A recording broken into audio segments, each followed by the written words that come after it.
Хүчгийн хэрээр шудраг өрсөлдөөний нөхцөл байдлыг бий болгох зүй ёсны шаардлага гарч ирсээр байгаа юм. За тодорхойлбол худалдааны шинэ арга хэлбэрүүд бий болж байгаа нь хэрэглэгчдийн эрх ашигыг ноцтой зөрчих нөхцөлийг бүрдүүлж байгаа юм а. Иймээс шудраг өрсөлдөөн хэрэглэгчийн нөлөө газар цагдаагийн ерөнхий газартай хамтран ажиллахаар болсон байна. Жилээс жилд зах зээл дээр худалдааны шинэ урсгал хэлбэрүүд нэвтэрсээр байгаа. Түүнийг дагаад зарим нэг аж ахуйн нэгжүүд хууль бусаар ашиг орлого олох, хэрэглэгчдийн эрхийг зөрчих тохиолдол гарсаар байгааг шудраг өрсөлдөөн хэрэглэгчийн талаа газрын хяналт шалгалтаар гарсаар байгааг олон нийтэд мэдээлдэг.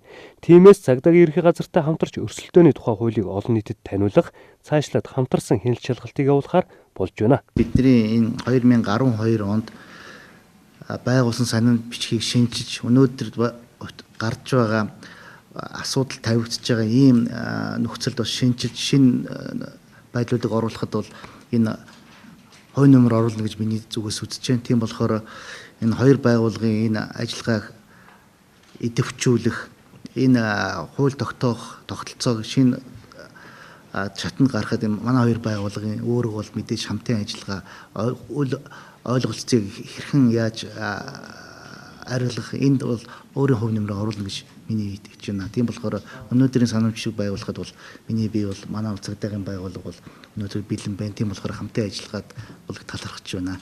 Тэгэхээр өрсөлдөөний тухай хуулийн одоо 15.1.5 24.1.3 дугаар заалтууд дээр их тодорхой заасан байдаг. Хяналт шалгалтын явц тэр гэмчин эргийн шинжтэй юм одоо зүйл ажиглагдах юм бол байж болцсохгүй гэж үзэх юм бол холбогдох одоо баримт материалыг цагдаагийн байгууллагад хуулийн хяналтын байгууллагад шилжүүлж өгч шалгуулна гэж ингэж байдаг.